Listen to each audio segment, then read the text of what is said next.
Happy New Year, Lee Camp. Hey, man, how's it going? It's going great, dude. It is a little after 8:00 on the East Coast right now, Monday, January 4th. Yeah, getting late and naughty. Is 8:00 pretty late, or? Oh yeah, man. My quarantine bedtime is it's about 7:30. So this extra half hour just gets naughty and crazy. Yeah. So we had another boring day of the president openly calling for felonies to be committed. Just another day. It gets so boring, doesn't it? Every day you're like, can we get something new other than the president requesting felony election fraud? It's you wake up this morning and I'm like, gee, I wonder what we're going to talk about on Government Secrets episode 23 with Lee Camp. And I'm like, I don't know. Is it a leaked phone call where he's calling the guy from Georgia going, no, I'm to make it Trump numbers. Find the numbers. I'm the number one Trump. So that's like the media. No, we're doing Trump media now. Just like he sounds insane. Well, and the problem with him is it's like our politicians are so corrupt and he just doesn't know how to keep it a secret. Like the others, they don't. No, I don't know if there's any other politician who would just call up and be like, hey, can you just fucking commit election fraud for me? Yeah. I know he doesn't. Like, they're at least aware that there might be some repercussions to this. They might get busted. Trump is just like, no, I'm Trump. I'm number one. I find the new numbers. Fix it. I won. And it's like, dude. Also, my favorite part of that call is when he says, there's nothing wrong with just saying you recalculated and you found out I won by one vote. And we're like, yeah, we know in your mind there's nothing wrong with doing that. Like, it's kind of like a guy being like, listen, there's nothing wrong with like sometimes just kicking a puppy to death. Like, sometimes just take your anger out. There's nothing wrong with that. Well, thank you. Now that I got your approval. I want to try this approach with everything. I want to call up a bank and go, look, there's nothing wrong with on the computer and wiring $1 million into my account. I mean, it's all digital anyway. Like, what's the difference? Amazing. But of course, we're into government secrets. That is not a secret because it's on every mainstream media channel. So instead, I think we're going to focus on the fact that U.S. prisons are so disgusting. Julian Assange will not be extradited. Oh, this was, it was all happening like while I was sleeping. I woke up and turned on my phone this morning and was like, you and several others were like, dude, they're not extraditing him. And I'm like, I'm assuming this is Julian Assange, but I was just like, this could be anybody. He's not getting extradited. And then I just went through like everybody. I was reading Susie Dawson's timeline because she was sort of like live tweeting as the judge was reading stuff. Which it's I mean, we'll get into this, but yeah, it's awful. I'm glad I watched it after the fact because I would have listened to her read this. Go, oh great, here we go. Like she was like, he's done all these awful things. He's a criminal to the world, but they can't extradite him. And I was like, yeah. I guess we should explain for people that weren't really following it is that so Julian Assange won't be extradited. Well, they'll appeal it, so it's still ongoing. He's still in prison, but this judgment was to not extradite him because he is so depressed and suicidal, and the American prison system is so uniquely fucking horrific that she thinks it's likely he would kill himself. So they're not going to extradite. But all of the rest of her judgment is just a horror show of like the U.S. can prosecute journalists no matter where they are in the world because they said something the U.S. doesn't like. This isn't a political prosecution at all, where you're like, how could anyone see this as political? Like, how can you not see that? It's so incredibly political. Hillary Clinton said he should be drone bombed. Like, how much proof do you need this is a political persecution? What were the plots that came out that the CIA was both spying on him, and that there might even have been a plot to kill or kidnap him. She threw all of that out because it's in an ongoing trial in Spain, and she thinks you can't know anything until that trial's done, which is horseshit. So, I mean, it is. I mean, look, this is a victory, and for the millions of people that have worked, yourself, myself, a lot of our viewers who have done anything big or small with regards to trying to free Julian Assange, this is a win, and this is like a global effort. Is pretty, like, you know, I spoke to Susie Dawson this morning, and she's the first person she called. She is Julian's mom, who's like, this woman, Christine Assange, has just not wavered, not given up. She's been tireless, which is pretty amazing. Now there's the bail hearing Wednesday. So they'll set his bail, and then hopefully he'll get out of this Belmarsh prison, which is pretty horrific. And then, of course, the United States can't appeal, right? Yeah, they've claimed said their intent is to appeal.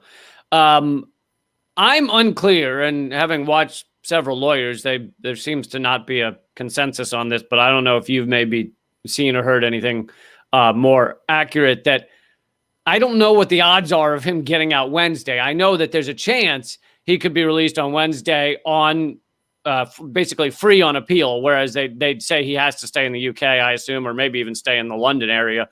But so there's a chance he could get out on Wednesday while the appeal goes on. But I don't know what the odds of that happening are, or how often that happens in UK trials. I mean, yeah, and even if you had that information, I don't know that stacks up against what this is, because this woman, this judge, feels like she has been told what to say and do from the get-go, which is why she read that horrific laundry list. But then some other force, like, I find it hard to believe that she was the one who made the decision to not extradite him today. Like, I feel like they've done this once, at least once before, with Lowry Love, the hacktivist, in 2016. They did basically the same thing, where they were like, "Oh yeah, he's a hacker. It's illegal. The U.S. totally has the right to do this. We should send him there to be, locked away forever. But he." Has Asperger's and depression, and he might kill himself, and U.S. prisons are awful, so we won't send him. So it feels like this feels like this, at least the second time, where the UK has used this as an out to not extradite someone who completely should not be extradited. And like, everyone knows he would not receive a fair trial at all, which she also claimed he would, which is like fucking laughable. So it feels like it's this loophole for the UK to kind of save face, but also not be part of whatever torture the US would cook up for him when he got there. He got here. I mean, yeah, there's so many reasons to speculate this. Like, maybe this is the UK's way of saving face with the United States, with the State Department, by going, "Hey, we tried, but the prisons are bad. So that's why she read all these awful things. He's a criminal, blah, blah, blah, but we're not going to let him get extradited." Or is this some other, like, well, somebody went, "We don't want Trump to pardon him, because if Trump pardons him, then he's like completely free. So we want to kind of keep him in the system until Biden can get sworn in, and then Biden will fry him," or whatever. Like, I don't know. Yeah, I mean, it does decrease the odds of a Trump pardon, but I don't know how. It's impossible to know how high those odds were to begin with, because Trump, as much as Trump likes to fuck over, the deep state, the CIA, name the people he'd love to fuck over by pardoning Assange. He's also surrounded by people like Pence and Pompeo and all these people that would flay Assange if they could themselves. So I don't know what the odds were Trump was ever going to do that, but yeah, does decrease the odds of that. Yeah, I mean, it seems like people are very optimistic, but they're also acknowledging this is not over.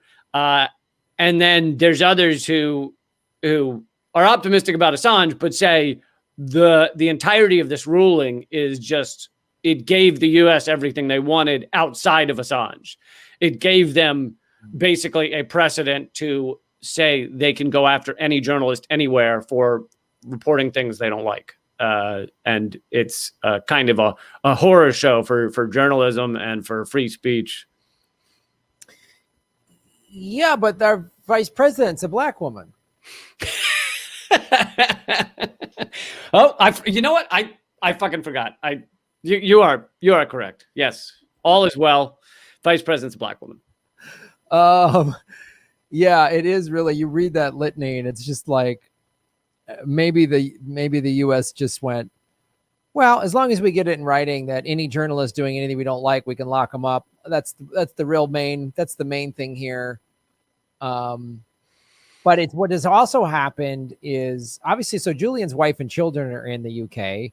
They have been this entire time, is my understanding. So he'll obviously want to go home to them if he gets bail on Wednesday. Yeah, Stella Morris. She's also, along with his mom, she's also been great these past couple of years. But I read too today on Twitter, and I haven't seen this verified, so it might just have been a Twitter thing, but that Mexico said they would grant him asylum. No, that's been verified. Yeah, Mexico. AMLO has said he would give Assange asylum, which is great. I don't know.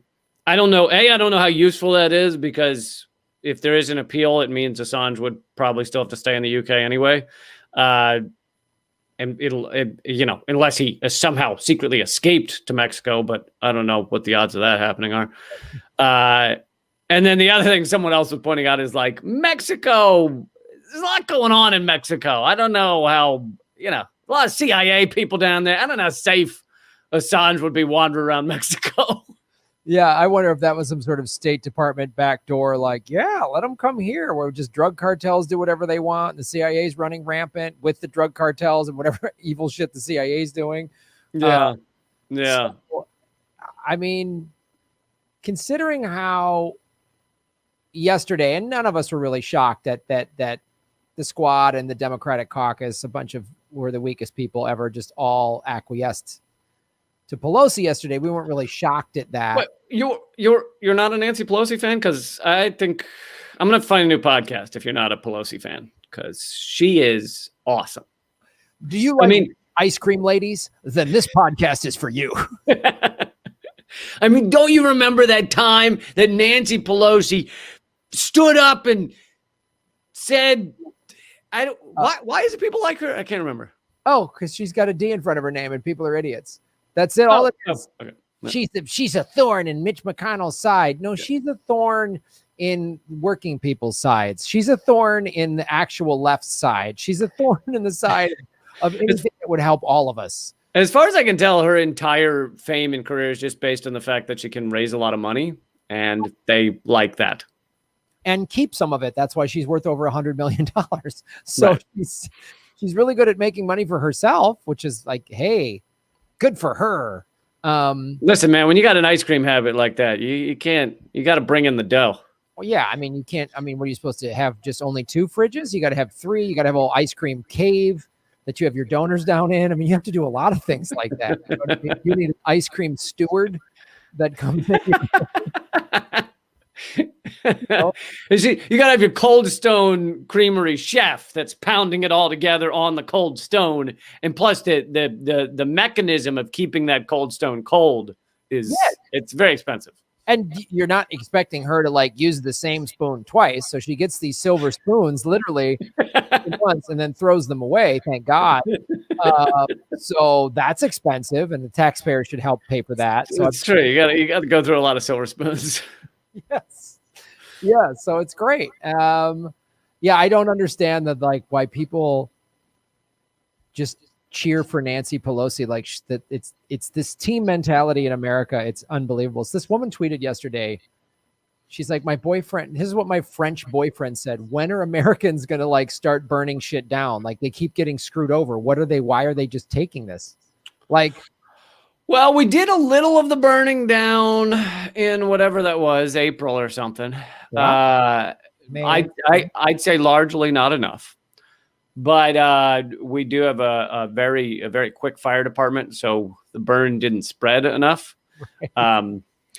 No, I mean, yeah, there's a lot of reasons for it. One is, you could go through the list. The fact that most of our country is not, unionized, so you don't have these unions often are able to get together a lot of people to demand things together. And we've got 7% of this country or less is in unions. You have the fact that people that have no time to stand up for things because they're all fucking slaving away at wage slavery jobs and can hardly get 2 minutes to remind their kid what their name is. That's another reason they don't have time to stand up and fight back. We have less of a history of that than, like, say, France or something, of people standing up and fighting back. We've been sold this capitalist ideal that if you're suffering out there, it's not any fault of the system. It's because you didn't work hard enough. You didn't pull yourself up by bootstraps. Rather than the fact that this system is set up to slowly fuck a grand number of people. So. I'm trying to picture that slowly fucking a grand number of people. It sounds like how Teddy Roosevelt would swear at somebody. Yeah, without lube. Slowly without lube. Go fuck yourself in the grandest of fashions. Bum, bum, bum, bum, bum, bum, and then a horn plays. Like, that's how they used to cut each other out back in the day. I was just looking for a way to get slowly fucked and grand in the same sentence. So whatever pool you were in, you won, friend. Yeah. Congratulations. Your 2021 is starting off hotly.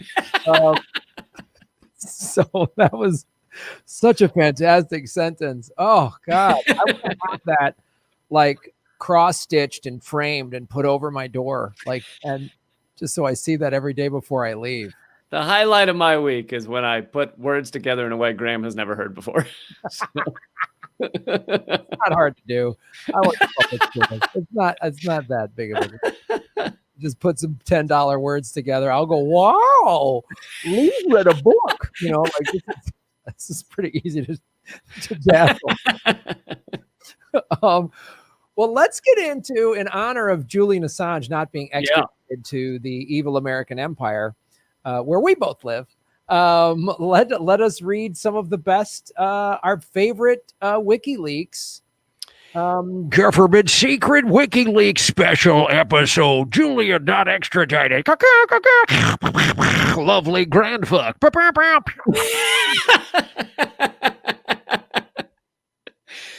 My grand fuck was this old woman I used to have sex with a lot. She was my grand fuck. She was a little old for me, but she kept most of it. Most of the stuff was in the spot it should be. So. Thank you for coining a new term. It's like, this is like the day somebody came up with MILF. I mean, this is just amazing. Yeah, this is a big moment. You heard it, Hearst. New phrase. Government secrets. All right, Lee, do you want to go first with your favorite WikiLeak?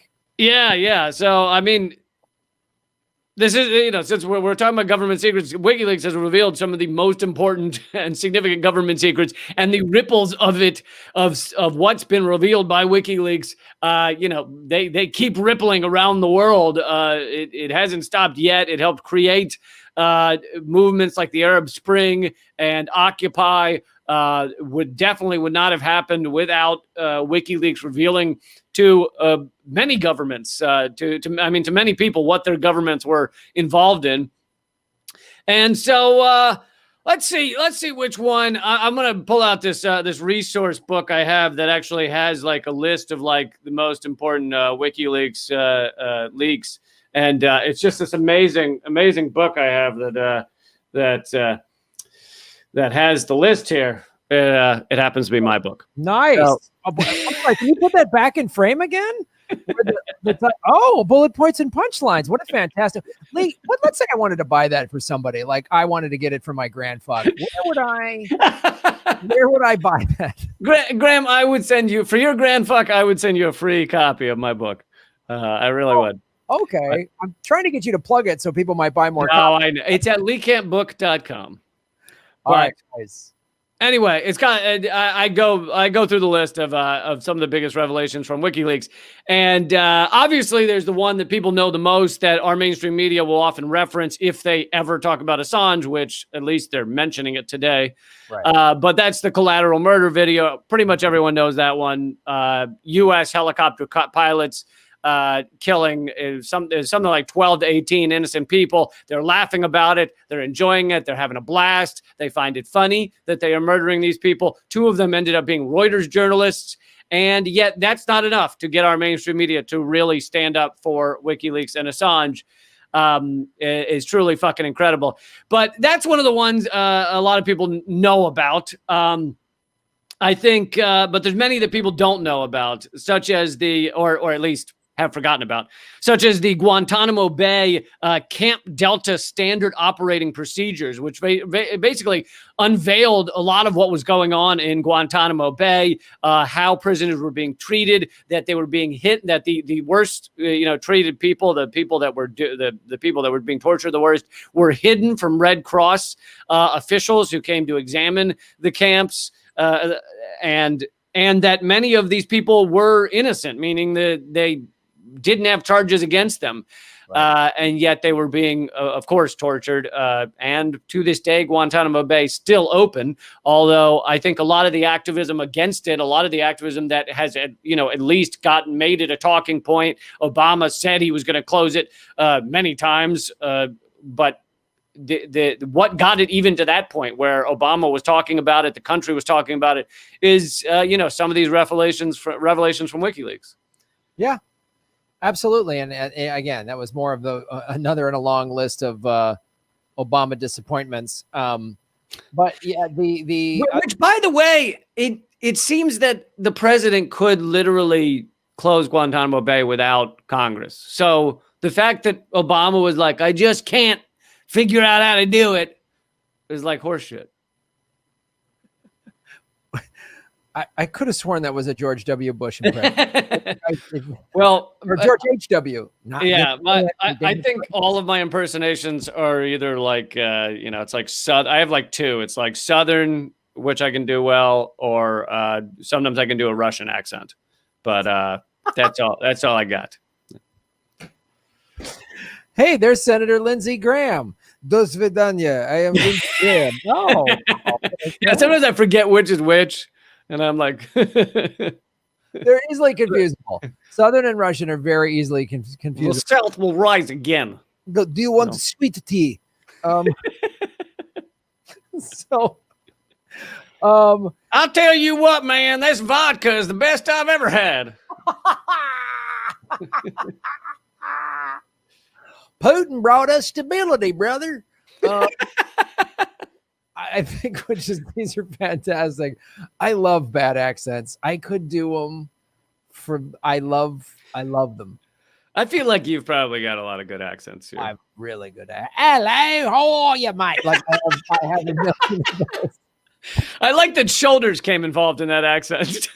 That's how you sell it. You just put a hello, how are you? Like that sells it. You know what I mean? Those Cockney folks with their shoulders.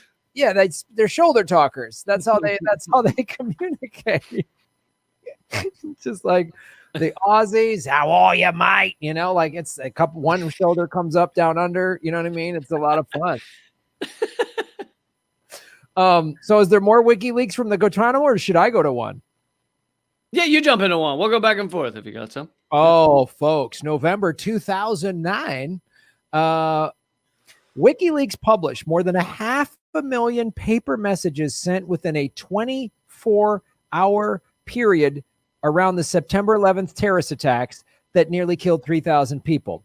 570,000 messages sent in the 24 hours leading up to 9/11. The message. I was sent by who? What do you mean? Well, the the exchanges from Pentagon, FBI, FEMA, and New York Police Department officials. We hope that its entrance into the historical record will lead to a nuanced understanding of how this event led to death, opportunism, and war, WikiLeaks said of the release. So, nice. It was just showing, first of all, a lot of the chatter before 9/11. So, like, maybe we could have done something about it. But then, like Bin Laden determined to attack within the U.S. yeah, that one, that like, and then it showed also too how a lot of these agencies kind of weren't working together in a sense, and it also just, as it says here, we hope this entrance into the historical record, I'm going to read this again, will lead to a nuanced understanding of how this event led to death, opportunism, and war. Because in it are some of the emails where they're like, yeah, we can, like, this will be good to start bombing the Middle East now. We can use this to our advantage and all this like other shit that's like, right. Like, I forget that one. And I know we've talked about it on this show, but there was some conference or convention or something like that in 2000 where somebody said, we just need a Pearl Harbor type event. Yeah. Yeah. So there's like, yeah. And Rumsfeld, the day before 9/11, declared war on the Pentagon. He said, because he was, he brought the entire Pentagon basically into a meeting, thousands of people or whatever. And said that he was like done with waste and confusion. And anyway, he literally said the sentence like, I'm declaring war on the Pentagon, which some people point to that as like, oh, that proves he was about to shoot a missile at the Pentagon. And I'm like, that actually, I feel like points to him not knowing that the next day there would be a missile to hit the Pentagon. Yeah, I think that's might be Rumsfeld just like, I'm the new sheriff's in town. Really? Are you sure? You don't know what's going to happen?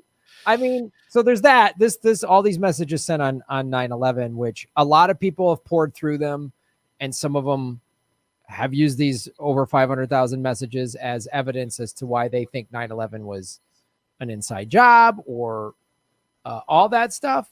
But again, it shows to the thing about WikiLeaks that I've always liked and respected is they just dump all of the information. They do redactions only if it's like a person's address or whatever. And they've held this journalistic code better than any organization that I've ever seen. And yeah. But people are under the impression also that he and WikiLeaks literally did no analysis of whether someone could be like, right, whether a source could be executed because of the revelations. And that's not true. They actually did very careful work. One of the ones that, the thousands of State Department cables or whatever that came out like unredacted or something, which was one thing that they talked about a fair amount in the trial, came out because the Guardian journalist he had worked with after the fact thought that the encryption key didn't matter anymore and published it in his book, like named one of the chapter titles the encryption key. And so then once that encryption key was out, anybody could go and view tens of thousands of documents. So that wasn't Assange. That was this fucking Guardian journalist. But they haven't gone after that guy because that's not the point the U.S. empire is trying to make. Right. They got to hang it all on Julian Assange. Yeah. But I mean, there's so many things too. And then kind of tied into this a little bit is the Iraq and Afghanistan war documents. This came out in July and October of 2010. In 20, WikiLeaks published a trove of classified documents about U.S. military action. It released more than 90,000 documents related to Afghanistan and later published more than 400,000 documents from the war in Iraq. The documents included information about civilian deaths, the hunt for al-Qaeda leader Osama bin Laden, and Iran's backing of militants in Iraq. Now, this is I'm getting this through like a corporate media's filter. Yeah, you gotta detranslate it, or you gotta detranslate. It's like, oh, so they're, but again, what WikiLeaks does several things, and this is another fine example. So they 90,000 documents related to Afghanistan war and 400,000 related to the Iraq war. So what it's showing, all of this hidden stuff. It's like, this is where, I mean, some of the revelations that like 90% of Obama's, drone strikes were hitting civilian targets, how they were hiding civilian death numbers. But then it also shows, so when this was dumped, that's the thing that's how awful our corporate media is. It's like when the Pentagon Papers came out in 72 or whatever,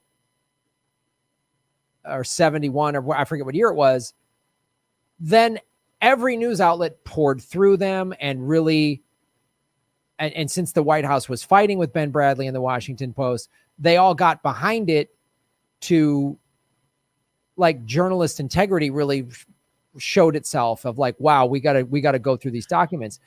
And it was to me, it speaks to like the degree that these organizations were captured by the state apparatus. Like, there was definitely a wink and a nod of, we're going to, work with the U.S. government to try and further its aims. But there were still moments like the Pentagon Papers where they would actually do journalism. Yeah. And it was far more, I mean, they were still pushing a lot of state narratives with Vietnam and all that stuff for sure. But there was that moment where like, oh, wow, we got to do this. And then you cut to, 40, 50 years later. And when these documents get released, the corporate media just kind of goes, oh, WikiLeaks dropped some stuff.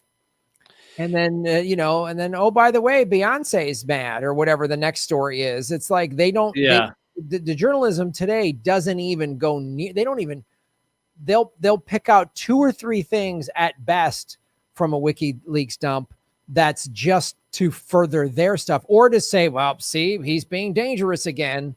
Like, yeah, and even to just take it away from WikiLeaks and point to how the media now functions. If you look at what James Risen wanted to report at the New York Times, revealing the torture program under Bush, and basically the national security state came to the New York Times and said, don't publish this because we don't want you to. And if they had published it, it's quite possible Bush would have lost that election, his re-election. But on top of that, it's the New York Times was just like, all right, fine, we won't publish it because you don't want us to, and you're committing war crimes, but we're not going to tell the American people about it. I mean, that's what we've gotten to now, is that literally these journalists, if you call them that, all go to our government to ask them if it's okay, if they'd like them to publish this, and they don't care if the answer is no. And in the few examples where you can see where this isn't the case, it's usually years after the fact. So one of the only times I can think in the past several years that the Washington Post has done like legit adversarial press to our government was the Afghanistan papers that came out earlier this year, I think, or maybe it was the end of last year. But most of what they were saying was past years, talking about that we've been lied to about Afghanistan for years. And, the fact that they're doing this reporting years later, most of it years later, I mean, some of it was still about the Trump administration, but, it's too late for there to be, in a lot of ways, too late for there to be action on it. And then you have the fact that they reveal, hey, we're being lied to. The American people are being lied to on a steady basis by every president, Obama, Bush, Trump, about what's going on in Afghanistan. And they reveal that, or they say, here's the proof of it. And then they move on, like you're saying, like the next day, okay, who cares? I know. And it's like, you would think they would be talking about that for 2-3 years. Oh no, they talked about Russia for 4 years. No, they talked about whatever. Like, again, and this happens not even just with WikiLeaks, but like, oh, the UN comes out and says, we've got 12 years. In 2018, they say we have until 2030 to reverse climate change and we're done.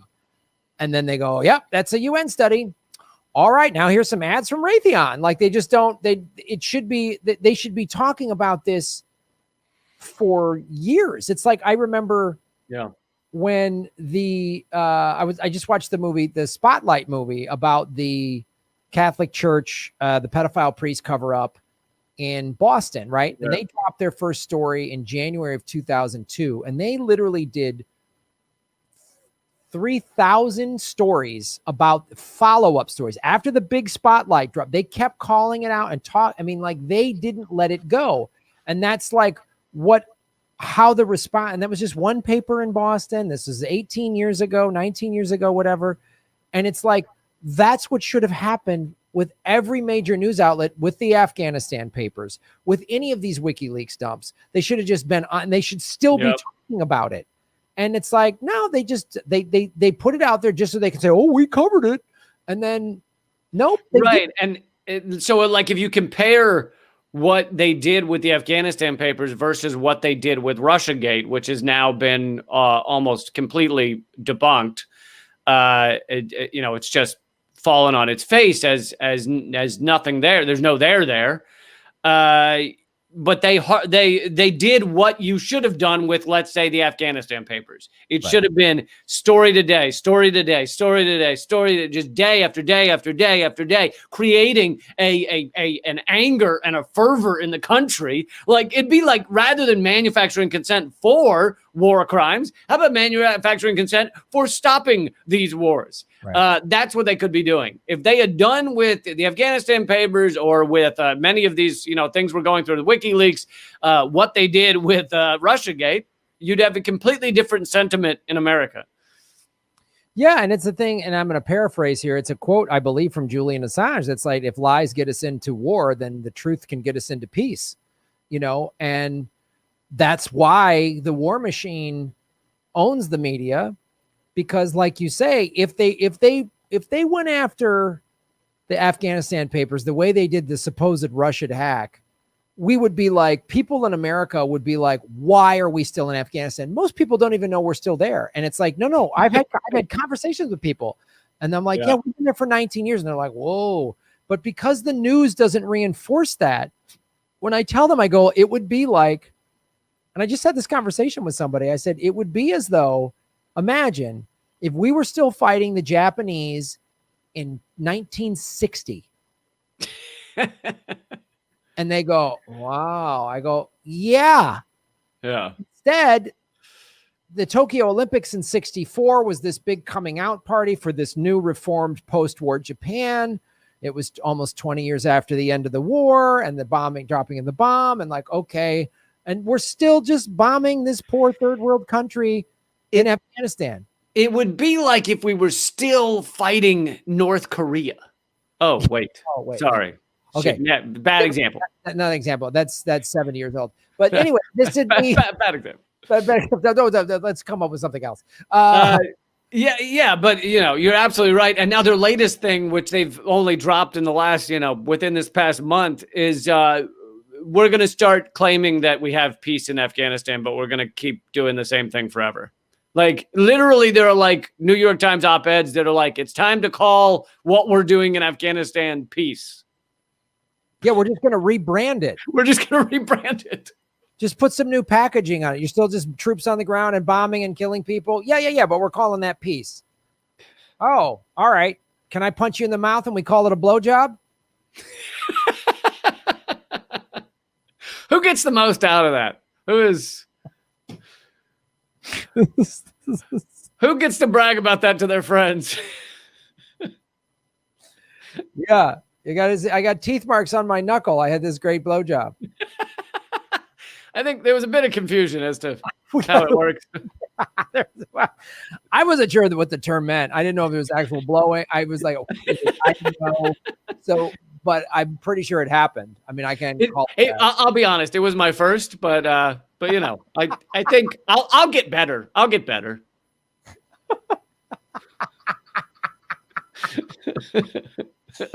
Oh, what other WikiLeaks do you have, Lee Camp?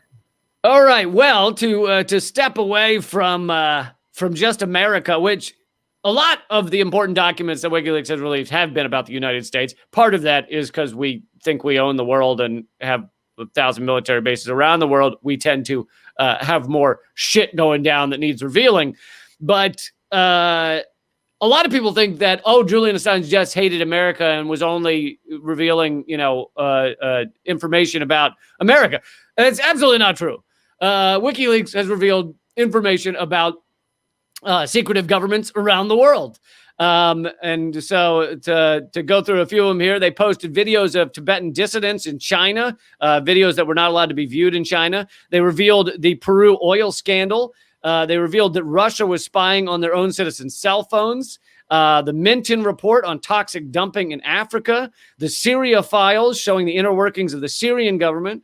WikiLeaks displayed to the global audience the secret Australian Supreme Court gag order, which Australia, obviously, Assange's home country, Supreme Court gag order that stopped the Australian press from reporting on a huge bribery scandal that involved the central bank and international leaders. And let's say, but they revealed things about so many countries around the world. As long as WikiLeaks got the information, they worked to put it out there. It takes a lot of work to put these things out. They didn't just, contrary to what a lot of people believe, they didn't just receive, hey, here's a new 10,000 documents. Okay, bloosh. No, they actually send, publish. They spent fucking weeks and hours and hundreds of man hours or human hours, I guess it is now, woman hours, going over these documents to make sure they were A, legit, B, could be revealed to the world without people being executed, and they did. They revealed a shitload about a lot of countries. The Barclays. They revealed things about the Barclays Bank that they had a scam where they were basically stealing £1 billion a year via tax loopholes, and Barclays obviously heavily connected to the UK government, so there's something else that the UK government was thoroughly not happy about. So this is why Assange is hated by governments around the world. Oh, yeah. And again, it's also, too, when they were like, Assange was just helping Trump win. It was like, how many stories they've done on Russia and Russian corruption and Putin's corruption and the oligarchs of Russia's corruption. I mean, because they get information from, they've done stuff on corporations all over the world. I mean, they've done it's this notion that they just had it in for Hillary is so just ridiculous to me. It's just like, no. Her and her husband are really corrupt. So there's just a lot of information. Well, there's a lot of information, but also when you're corrupt within our government, there are generally tons of people with access to various email accounts, tons of emails flying to various departments and things like that. So it's more likely you're going to have this stuff revealed at some point, or a portion of it, let's say a small portion of it, revealed at some point. Whereas Trump was not at that point, had never been in government. Trump was an individual with private companies. And, we've seen how tough it is just to get his tax returns, because his secrets at that point were not shared with a lot of people. Whereas now he's in government and literally shit is being leaked about him. So, at the point he was running for office, there weren't that many leaks to be had about Trump. Not to mention the stuff that was already public about him was pretty fucking damning. Like, it didn't have to go through WikiLeaks to find out about Stormy Daniels and everything. Right. Yeah, you're right. Because when you go into office, there's a bunch of transparency, supposedly, where they get to scour all your bank accounts and all that other stuff. And yeah, man, that's such bullshit the way they've gone after WikiLeaks. But I want to talk about the.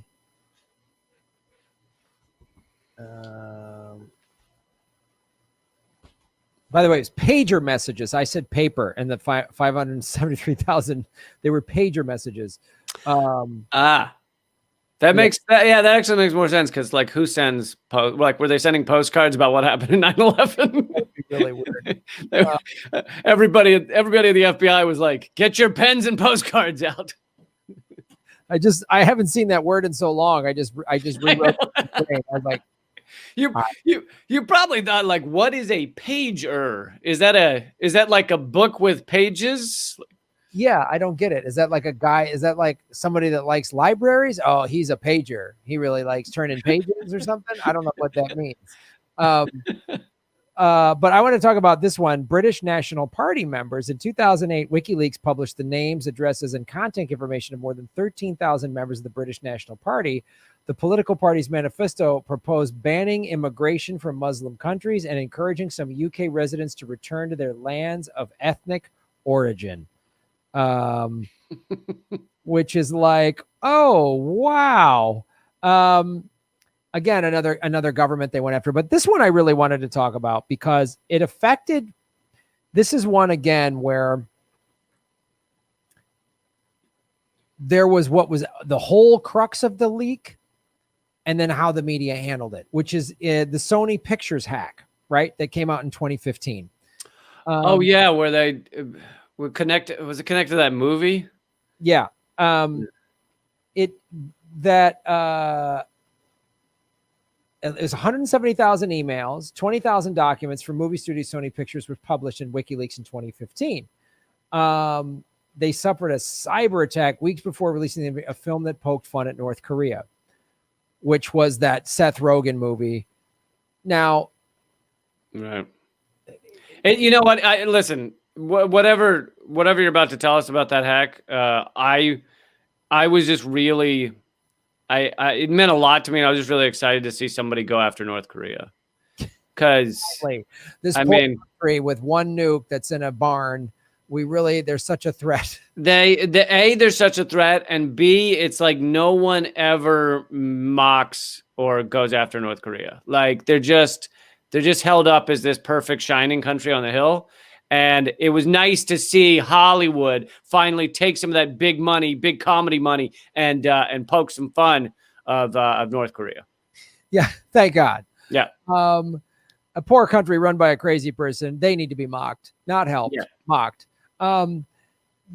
So here's what came out in the media was all these just sort of emails of studio execs saying catty things about actors or talking about someone's salary, like, oh, Jennifer Lawrence and Amy Adams receives lower fees than their male co-stars in American Hustle. Okay. All right. And they, because that is, ironically, that's the American Hustle. That is the American Hustle right there. To pay women less. What is in there that I uncovered doing my Epstein stuff was all the stuff talking about like Ghislaine Maxwell giving a blowjob to George Clooney at a Hollywood party. All of the like Epstein and Weinstein connections to Hollywood. Gee, that didn't come out. They only revealed this producer said something catty about Angelina Jolie, and they didn't reveal like all of the awful, evil inner workings. How did you find that? Did you just do like a search for Maxwell's name? Yeah, it was a story when I covered it last year when I was going into Maxwell, who she was, and it really started to reveal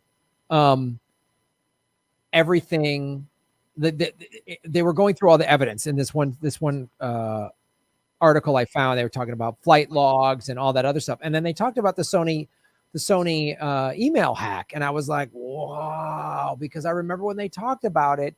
They never mentioned any of this stuff. They talked about hiding money, Epstein, funding movies and all this. Wow. Creepy like the ties.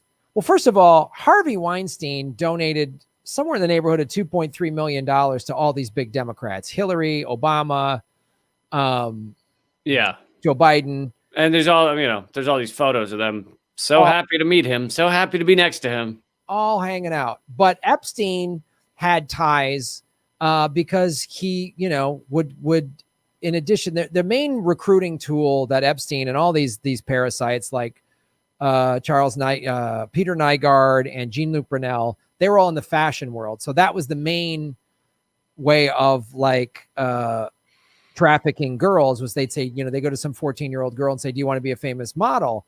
But there was some and some of this was revealed in just talking about Epstein at parties and Epstein wanting to fund movies. So they were also doing that, trying to get children through Hollywood, like same tactic. We'll make you want to be in this famous movie if you're 16 and you come from a low income family and your parents don't know where you're at or whatever. They would use tactics through Hollywood, and the Sony Pictures hack opened some of that up. That you were like, oh wow, and you really see. Then this is backed that's up. Funny because I'm like on that story. I'm kind of one of your average Americans where I didn't actually look into it, and I just remember them like all the reporting was just like Jennifer Lawrence is getting paid less, and there's an email from someone saying so and so looks hot. Like it was they totally buried the lead. They buried all that shit. The only thing that made it to the light of day through the corporate media was all that, oh, Angelina Jolie is too old, or some just catty nonsense that was just like, reality TV type gossip, where underneath it was real awful shit, man. I mean, it showed and other things. And this was backed up by the flight logs with Epstein. It's like Chris Tucker, Naomi Campbell. This is also backed up by Virginia Roberts Giuffre, at Epstein events, participating and stuff like that on Epstein's plane. And, there's you see how, of course, Epstein would want to be in the movie business. First of all, he needs to, if you know the way he operated, it was, and by the way, I think we've gone a month without me talking about Epstein. So I think I've been pretty good here. I'm proud of you. Yeah, no, you're free to swing for the fences here because you've done very well. Thank you. I just wanted to honor that. I feel like I have a dog and he hasn't humped the couch in like a month, and so I'm gonna let him go at it. Yeah, this is me like a dog humping a couch for sure. It's a perfect analogy. It's perfect. But I know for me, it's like mentioning children being obliterated. Right. I got to hold off on that. I know it's we all got to go bite size. But it shows like what the Sony emails dumped just kind of backed up flight logs and Epstein victim reports of various high profile people. Because again, this is what Epstein would do, is he would get powerful people, videotape them, with an underage girl, and then use that as leverage. And then they would invest in his fake hedge fund. And so what some of the Sony hacks showed was that, and it's not definitive. I can't draw a complete straight line, but to me, it's a lot of it. It's like, oh, it sounded like maybe Epstein was trying to fund movies, for his awful, creepy bullshit. So that's another one. It's kind of, I guess this is probably half the reason he was killed, but it's kind of amazing that with him arrested and then dead, that none of these videos or anything have come out. But I guess that's part of the plan. Yeah, none of them have come out. And we also have seen no mugshots of Ghislaine Maxwell, Peter Nygaard, or Jean-Luc Brunel, the most recent guy arrested. No, there's no mugshots anywhere on the internet. Who are the two you said after Maxwell? Peter Nygaard is basically he's been dubbed by the media as he's a Canadian Epstein. He's this Canadian billionaire that had a similar creep island. Oh yeah. With some of the same jackasses, Prince Andrew and celebrities and all this other crap. And then Jean-Luc Brunel was basically a very good friend of Epstein. And he just got arrested in Paris. But there's no mugshots to my knowledge of any of them. And how come anytime any celebrity gets arrested for any reason, we see a mugshot immediately? So I'm a little curious here as to why we can't see mugshots. Wouldn't you want to show? Yeah, and like when celebrities get arrested, usually there's like public press conferences, their lawyers are speaking to people. Like you do generally hear a lot of what's going on. Yeah. Oh, but it's COVID. Yeah, but you still took a mugshot that you can file you could send to them as a press release. So I find this I'm very curious to see what's going to happen with them because there was a Zoom court trial for Maxwell over the summer when she got arrested. And there was just a sketch drawing of it, but some reporters said they watched her and saw her, but I'm like, why can't we see this footage? So where does her trial stand right now? When she got arrested in July, they said her trial is going to happen July of 2021. So they put her trial a year from now, which gives her a lot of time to hang herself with a paper t-shirt. So I just really it's really odd how this is happening. And then Brunel and Nygaard all get busted. They got busted within a couple of weeks of each other. And I'm like, great. And the victims were like, thank God. But again, I've never seen any celebrity arrest where we don't see something in the back of a squad car, some perp walk, something. There's nothing. There's no evidence of any of this. They're telling us this. So I don't know. She was just denied bail. She made some crazy $30 million bail and that her husband would put up, but he's not even like a real husband because she's like, the conditions in prison aren't nice. Oh, I'm sorry. So she wanted to have an ankle bracelet. She's like, there's like hardly any women that I'm allowed to traffic in here. Oh, I don't get a spa. This is medieval. Yeah. So she wanted to be under house arrest in some fucking mansion that she owns. It's like, and the judge denied it, thankfully. But yeah. So anyway, that's another WikiLeaks connection. And yeah, interesting. Well, I know we're almost getting to the end here. I'll just throw two more in. One, which hopefully people have heard about, was the CIA Vault 7 that came out from WikiLeaks, which I think was like that. It was like the icing on the cake for like how much the deep state wants to crush Assange.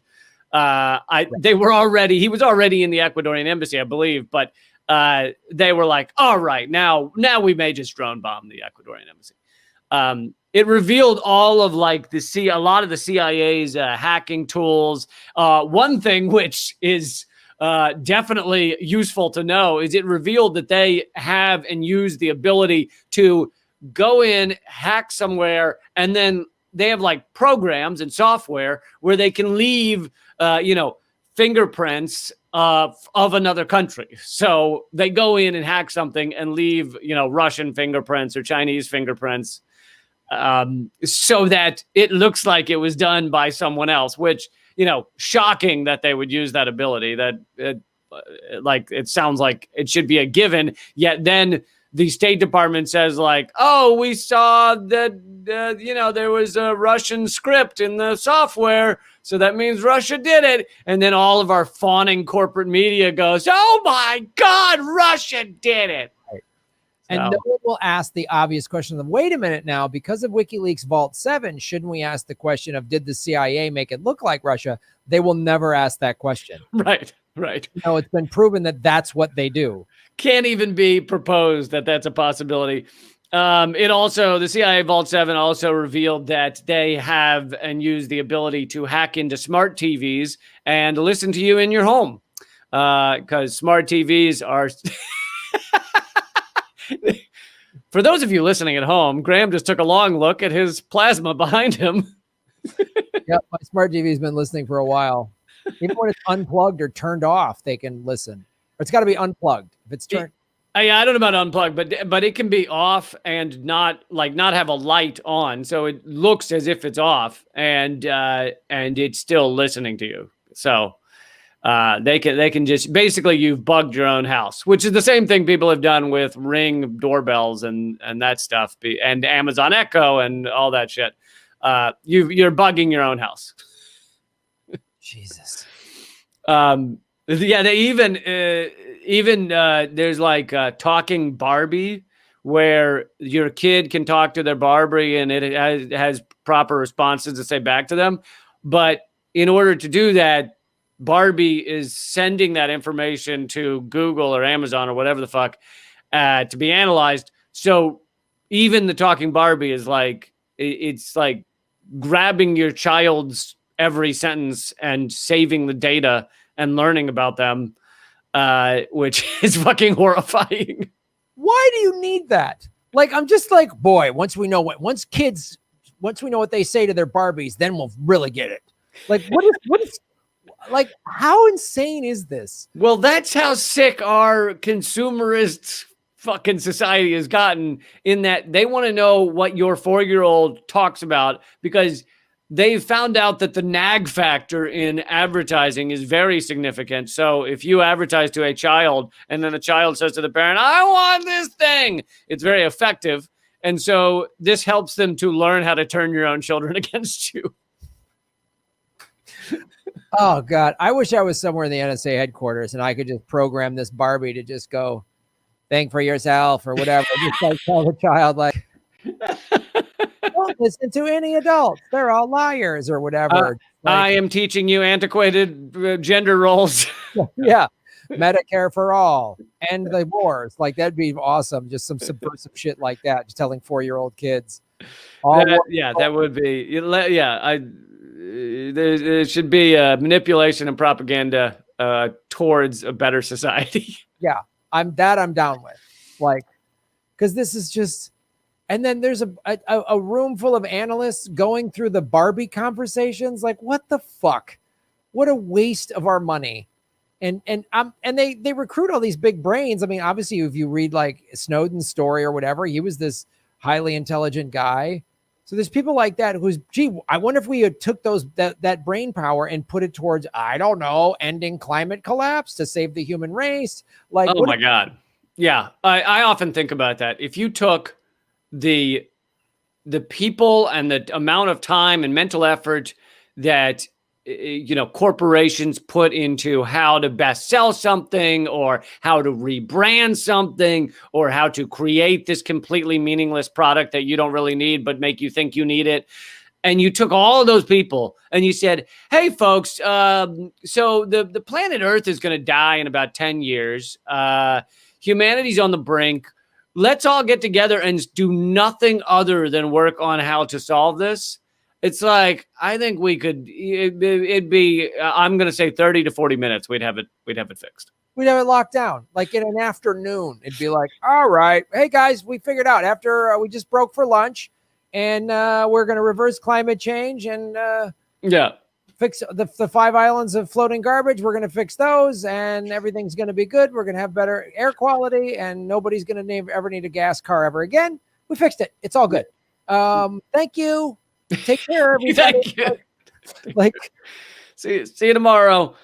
And then the last one I'll give is, although there are plenty of others, so I highly recommend people look into these, but is revealing some of the chapters of these trade deals. I know we've covered trade deals on a previous episode, saying that trade deals are basically used to minimize the risk of democracy for corporations, and corporations are now both as powerful. Some of the corporations like Amazon are as powerful as most countries, but on top of that, they, for the most part, own our government. So what they want is what generally gets done, and trade deals stop them from having to worry about any kind of democracy, people getting together and voting for something that doesn't work for multinationals. And these trade deals, Trans-Pacific Partnership, TTIP, TISA, they were slowed down or stopped. In the case of Trans-Pacific Partnership, stopped thanks to activists and people fighting back and demanding that we not enter this horrific trade deal. And Wikileaks was and these things are incredibly secretive. Whatever level of secretive you think a trade deal is, it's far worse than that. Congress, which is supposedly approving the Trans-Pacific Partnership, was not allowed to see it until like the final months. And even then they had to make an appointment, show up to a special room where they could view the multi-thousand-page document for 1 hour, not allowed to bring any recording devices, any phone, any photography, any pencil, any paper. and try and analyze this document to figure out what the fuck it was doing to the American people and the country as a whole. And that's how secretive it was. But luckily, WikiLeaks was able to publish some of the chapters, and that gave activists, the ammo needed to stop it. And we succeeded for 4 years. Now, I imagine Biden's going to sign on to it, but still. Four more years of not ceding our national sovereignty to corporations. I feel like it's already happened. I feel like we're already living in rollerball, but I hope there's just some sort of stay. Well, all right, dude. I think is that our app? Is that GovSeeks app 2.3? Is that it? I'm happy with what we've done here. I ended up with tooth marks on my fist, so I think that means I did it right. I've had a good time, and I've been humping the couch. It's been fantastic. I mean, this has really been really good. We learned new words today. Grand fuck is. We learned what that is today. I think we've educated people. We learned different uses for blowjob. And so this has been a Government Secrets episode 23. Put it in the books. Thank you, Julian Assange and WikiLeaks. Thank you, Assange, and thank you everybody who's fought for Assange. And now we've got to continue that fight because he's not free yet. So he's not free yet. Yeah, anyone out there that's ever posted, tweeted, hashtag free Assange, been involved in any of this thing, literally millions of people around the world have been fighting for this. So a little bit of a victory today. We should enjoy it, but also keep fighting, as Lee's saying. So all my stuff's at GrahamElwood.com. You can watch and listen to The Political Vigilante. And of course, this show is on iTunes and Spotify, Government Secrets, and on both Lee and I's YouTube channels. And then, Lee, where can people see all your stuff? All my stuff is at leecamp.com. The book, which some of which I was quoting from, is at leecampbook.com. It has an intro by Jimmy Dore and a foreword by Chris Hedges. And leecampbook.com. And then I have another podcast called Common Censored. I have a TV show called Redacted Tonight. You can find them all at leecamp.com. Right on, guys. So like, share, and subscribe to Government Secrets. Get the word out there so we can do more of these. Thanks, man. I will see you soon. All right, buddy. We'll see you next week. Yeah.